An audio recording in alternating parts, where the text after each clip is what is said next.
right. Cardinals 2026 off-season preview. Here we go. Again, just in case you forgot, we're looking at the unofficial depth chart that the Cardinals have posted. Now the unofficial depth chart's out. That's what we're going to be looking at from now on. Now I'm going to tell you guys right now, I hope this one goes as fast as possible. I don't want to talk about the Cardinals. Not one tiny bit of me wakes up in the morning and goes, oh, I can't wait to see how Cardinals football is doing. And I'm not going to lie, when I looked up Cardinals 2026 schedule, the first thing that came up was the Louisville Cardinals. That says a lot. Now let's get into the offense. First off, your quarterback. As of right now, I'm going to go through their three quarterbacks. They kind of have a quarterback battle, kind of not. It's confusing. So as of right now, they have their starter listed as Jacoby Brissett. And I do believe he will be the week 1 starter. But I want to say this about him. Jacoby Brissett, you look at his stats from last year, he's not that bad. Like, looking pure stat-wise, not that bad. This is a guy that you really have to dive into the film about. Because when you look at the film, you realize, hey, those are inflated stats. Those are fourth quarter, garbage time stats. And again, I hate to say this for fantasy people. Last year, he was QB6 once he took over. All that is from the fourth quarter. Trey McBride, fourth quarter. I can't think of his name. Michael Wilson from the fourth quarter. Like, all that stuff was from the fourth quarter. But I do expect him to be the starting quarterback. I do think he's the best quarterback on this roster as of right now. But behind him, you do have Gardner Minshew. Gardner Minshew, I do think he's a backup. He's shown he can be serviceable, and he's shown he's pretty awful. I mean, I think back to Philadelphia, and he was bad in Philadelphia. I think back to the Colts, he was good with the Colts. I think back to the Chiefs last year, I know he only played in 2 games, but he was bad. He was really bad, actually. You don't really know what Gardner Minshew you're going to get. And then listed as their third string, Carson Beck. Now, Carson Beck is an interesting prospect. I was not high on him coming out of the draft, but this is after the Hall of Fame game. After the Hall of Fame game, I do think his stock rose for me. But I don't know how much of that was coaching, how much of that was third string. He could be that guy. He could not be that guy. I think back to a guy like J.J. McCarthy. He looked good in the preseason. But I also think back to a guy like Brock Purdy. He looked good in the preseason. Starter. So, I mean, I do kind of think the reason he looked so good was the system he was put in. And we'll get to the coaching later, but I do want to preface that. Now, of course, I'm not harping on him. I hope he is eventually good, but I don't think he will be. And I do think he will start a few games this year. I think he will come in kind of as Michael Penix did in his rookie year, just like end of the season, okay, hey, we're losing so many games. Let's see what we got with this kid. But I do think Gardner Minshew also gets starts, one, because I think this team is tanking. I think they're tanking. And honestly, I think Carson Beck has a higher upside than Gardner Minshew does at this point in his career, and I think they really do want to tank to get a good quarterback. I mean, that's the hope, I'm going to assume. Now, oddly enough, looking at their running back, this one is didn't surprise me kind of did at the same time. They have Tyler Algier listed at their 1, and you're probably like, what is she doing for something? I mean, reports coming out of camp is Jeremiah Love wasn't going to be used too much this year, and that seems to be the case. I mean, I'm looking at camp, and he's not really getting a lot of first-team reps opposed to Algier. And when he does get those first-team reps, he looks like a better back. But I think they know they're not contenders this year. No point to run him behind a bad line and just kind of derail his career, but I disagree with that. This is a running back. Running backs don't have a long lifespan in the NFL. Most running backs are 6 to 8 years at most, and then their primes are like 2-3 years. I don't really agree with this. I think they should take the Bijan approach, where Tyler Algier starts, but Bijan gets more carries. I think that's what they should do with Love. But you know what? I don't mind, because Tyler Algier by no means is a bad back. Let's not forget, in his rookie season, he did have 1,000 yards, and then he, of course, was benched for Bijan. But Jeremiah Love is obviously on another level. Obviously, talking about prospect, can't really talk about him in the NFL because he didn't even play in the preseason game. But, I mean, looking at Jeremiah Love, he's just a phenomenal player coming out of college. He's one of the best running back prospects we've ever seen, period. In my opinion, he's the best since, say, Saquon Barkley, and maybe even better than Saquon Barkley. And really, the only other one that comes close to that is Bijan Robinson. But he is a better, I'm just talking about pure running back prospect. He is a better, pure prospect. I do think they'll have a back committee with them, James Conner and Trey Benson. I see all 4 of those backs getting work. And, of course, maybe even Bam Knight. Now, are you, like, kind of crazy if they keep 5 backs? It wouldn't be unheard of, though. And I do think all 5 of those guys Okay, I should say 4 because maybe Bam Knight. I think all 4 of those guys could get pretty significant work this season. Now, looking at your wide receivers, this is interesting, but again, coming out of camp, this is what's being said. As of right now, their wide receiver 1 is Marvin Harrison Jr., but coming out of camps, there is a wide receiver 1 battle between, obviously, Michael Wilson and Marv Jr. And I'll say this about Marvin Harrison Jr. because that is what we're talking about right now. He has all the talent in the world. He needs to put it together. He needs to get out of his head. It's so obvious watching training camp, watching film, that this guy is so in his head all game long. I remember, I think it was the Seahawks game. He dropped the pass right into the defender's hands. You could tell he was beating himself up mentally on the sideline. Like, this is a guy that wants to be a good football player. But I think being on a bad team, where he's got concussed because the quarterback throws, and he's kind of not had the production people would think he'd have, being, in my opinion, a surefire wide receiver 1 caliber player coming straight out of the draft.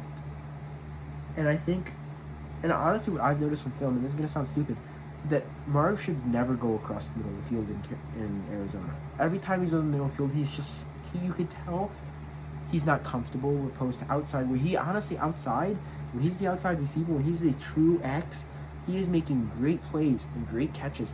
I think that's where they got to play him this year. I think Marv still can be that good wide receiver, and I'll give you a hot take in this video.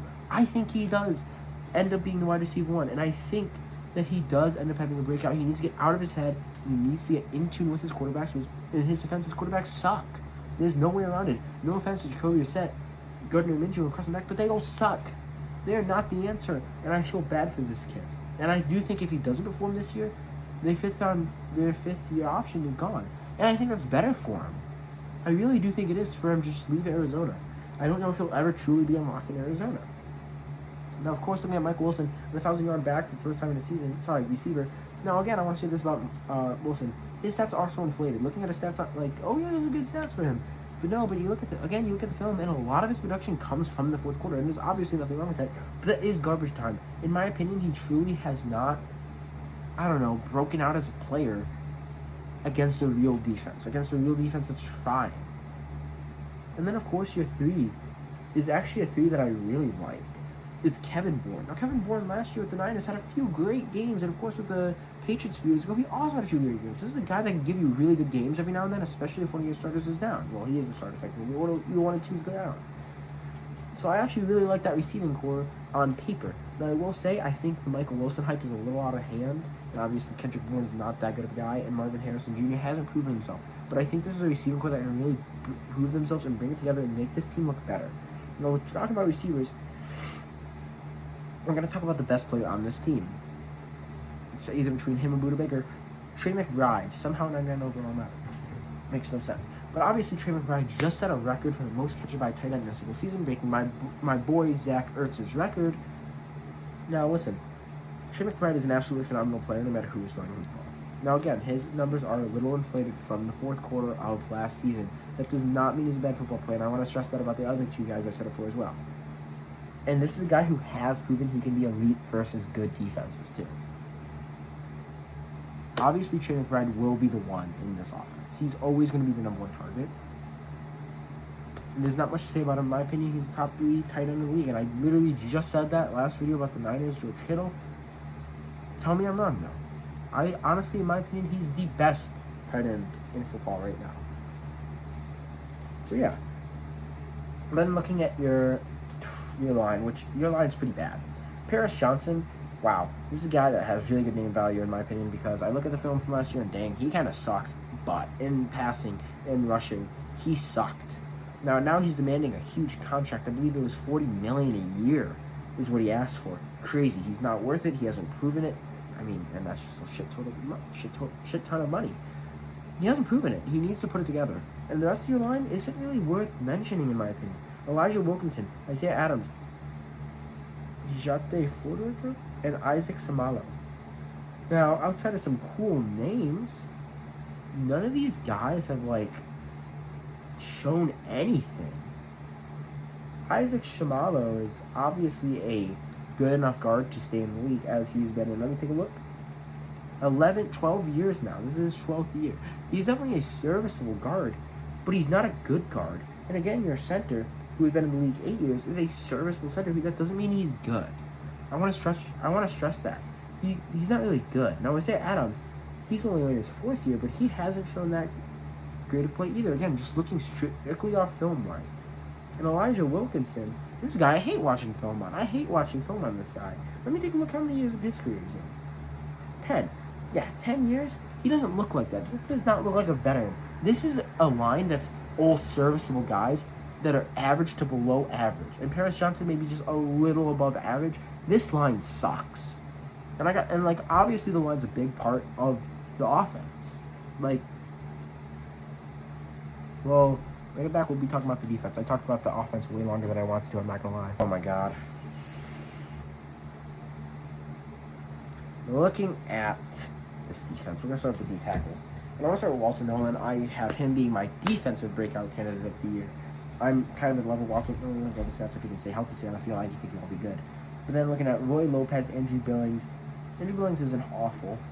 Yes, they have 5 D tackles listed as starters. 2 nose tackles, 2 D tackles, and then Walter Nolan, of course.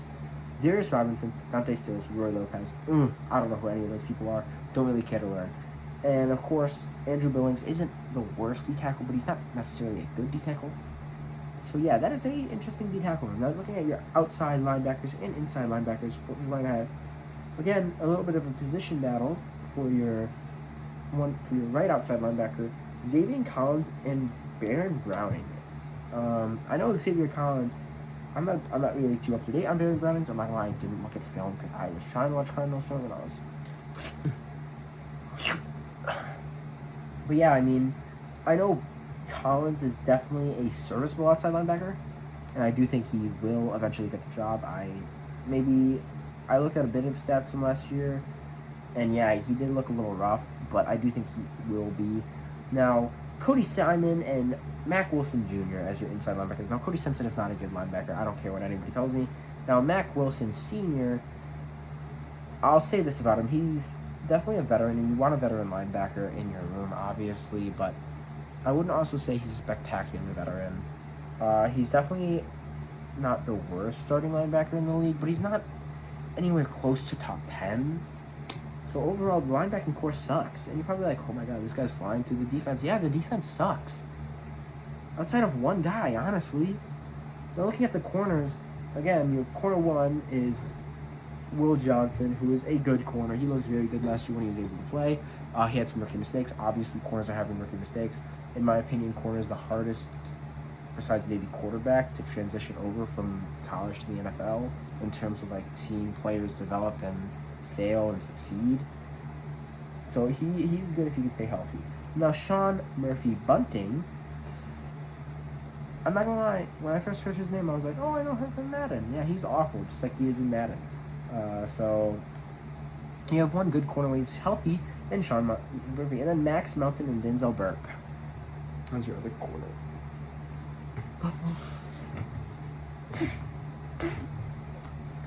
Cut. I tried to watch film. Especially Max fucking Melton. Oh my god, I fucking hate Max Melton. Oh, don't even get me started. Excuse my language, I hate this guy. Okay, you've been in the league.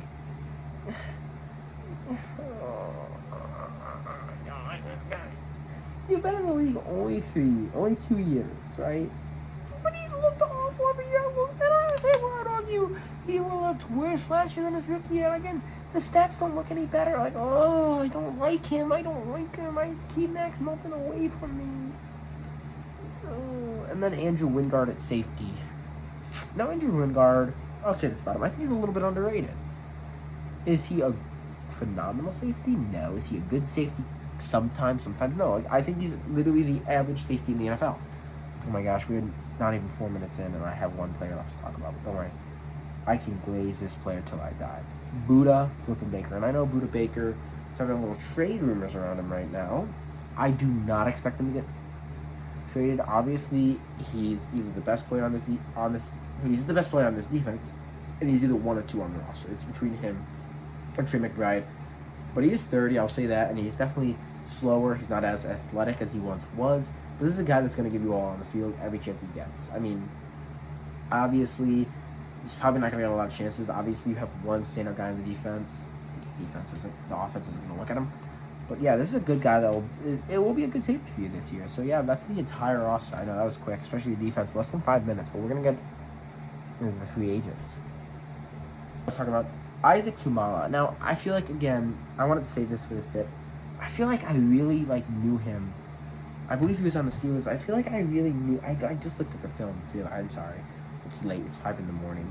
I'm going to put my... Now, this is a guy that I feel like I really knew him off film, but I really want to say in passing, he wasn't great. Run blocking, I'll give him that. He's a good run blocking guy. I know I called him average to maybe below average, but I was kind of just hating because I really hate this roster. He's honestly an above average guard. But yeah, I mean, the biggest addition by far. Now, Alex Wingard coming in on the 1 year deal. I just talked about him. He's definitely a solid safety. I would say he's literally the middle of the pack type of safety, looking at his film last year. And then, of course, really only other people to mention is Tyler Algier and Kendrick Bourne. Now, okay, those are two guys that will definitely have roles in this offense. I think, obviously, Tyler Algier is currently the starting running back. I mean, they both have starters right now. I don't expect them to have huge statistical years. Maybe Tyler Algier can go for 1K. Maybe. That's a big maybe. But, and then looking at re-signs, I mean, Bam Knight, this is the reason I said they might keep him, just because they re-signed him. They obviously like him. They used him a lot in preseason and everything. You never know. And that is really it to talk about. So we're actually just going to go straight into their draft, where they had the number 3 overall pick. Now, I'm going to be very upfront about this. I'm not a big fan of this draft. At number 3 overall, you take Jeremiah Love. Now, I love Jeremiah Love as a prospect, obviously, because he's a great... Oh, look at that. Because he's a great prospect, obviously, but great prospect doesn't mean good NFL player. And I do believe he will be a good NFL player. But the reason I say that is I don't think he's going to have any success this year. Probably not even next year either. He's not running behind a very good O-line, especially the right side and arguably the center. But I also don't believe in taking running backs at pick 3. I will say this is a very, to me, it feels like draft the best player available. I do think he was the best player in the draft. It's either him or Arval Reese, Ruben Bain, in my opinion, which I can't believe he fell. We'll get to him in a later episode. But yeah, I mean, but then Chase Bisontes? I don't know. Looking at him out of Texas A&M, I didn't watch a ton of film on him, but I do think he can definitely be a solid depth piece and maybe even a starter. I don't know if he'll start this year. Looking at their O-line, probably, in my opinion.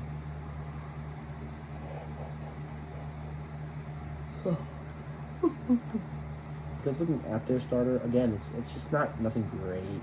I mean, I think he could definitely take over for Isaiah Adams. Maybe not this year, but definitely probably next year. And then looking at your round 3 pick, Carson Beck, and I actually kind of do like this pick. It's a pretty good value pick. I mean, you need a quarterback. Take a shot, I guess. I don't expect him to be the starter there long-term at all. But maybe he proves me wrong, because I was wrong about Jackson Dart, and I'll admit that. I'll be the first pick. And Tyler Shuck. As of recent years, I have a pretty bad track record of quarterbacks. It's just been the last 2, but still. Okay, 3, because I thought Michael Penix would be good too. But anyways, it's not a video about those 2. Now, of course, Caleb Proctor. Oh, I'm an idiot. D-tackle. I like him.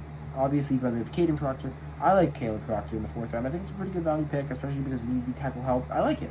Now, Reggie Virgil, wide receiver. Oh, my God. In the Hall of Fame game, he looked great. But again, you can't really go off of preseason games, in my opinion. Yes, it shows off rookies, but I mean, think back. J.J. McCarthy, Darius Cooper. Those guys looked really good in their rookie years in preseason, but they didn't turn out to anything. I mean, Darius Cooper and, of course, 9 are really young into their careers, and they maybe can, but I don't know. I don't really think he'll get a lot of play time this year anyways. And the next 2 picks, not really worth mentioning because they're just step picks. Definitely not the worst draft we looked at. I'm not a big fan of it. I don't think this is going to be a long-term draft at all. Realistically, out of Jeremiah Love, maybe, depending on how they develop him. Chase Bisontes, I don't know. I don't really know how to say his name. I do think he could be a good starting piece for them in a few years. And same with Caleb Proctor, honestly, the 4th rounder. But everybody else, I don't know. Maybe Reggie Virgil in the 5th round, but maybe we'll see. I mean, that's the whole offseason that we're going to go into their coaches and then schedule. I'm actually really excited to talk about Mike LaFleur. Now, I wish I made this video before the Hall of Fame game. Before the Hall of Fame game, I was actually really liking what this guy was running at practice. The plays are really like kind of giving the Cardinals the life that we haven't really seen them play with since 2020, 2021 when they had D-Hop. I mean, I really like Mike LaFleur's offense, and I was actually really excited when they signed him. I thought it was a good hire, and I wish I made this before the Hall of Fame game because I don't want to seem like a bandwagon. But I actually was really a fan of Mike LaFleur as a hire, and I'll tell you when I think it could be better than Matt LaFleur. We'll have to wait and see on that, of course. But then, of course, you have coordinators, defensive coordinator Nick Lawless. I'm like, well, I don't really know who this is. I tried to find some stuff on him. He's not really who I want to talk about, and again, it's late, so I don't want to spend a ton of time on it. But I don't think this defense will be good anyways, and I do think it will be a scapegoat either this year or next year. But yes. Then, of course, your offensive coordinator. I don't want to say his name. I'll whisper it because it's an evil name. Nathaniel Hackett. I got scared saying it. Hackett's a fucking awful. That's a tank move right there. That's a fucking awful move. That is a move like saying, NFL, we're tanking, take our draft pick. Like, bah! That's me swatting that away. I hate that. I really do hate that. Yeah, that's all I have to say about the coaches. What the flip was the NFL thing given on the schedule? This is a team that is tanking, and I'm going to just read off their schedule to you guys. I don't know. I don't normally typically go game by game by game. Chargers, Seahawks, Niners, Giants, Lions, Rams, Broncos, Cowboys, Seahawks, Rams, Chiefs, Commanders, Eagles, bye week in week 14, Jets, Saints, Raiders, Niners. Wow. I want to say, first off, 6 of those games are inevitable because they're in the division, but wow, they suck. I think they could lose all 6 of those games. And the rest of the schedule is hard as heck because they obviously play the NFC East this year as well as the AFC West and the NFC East this year.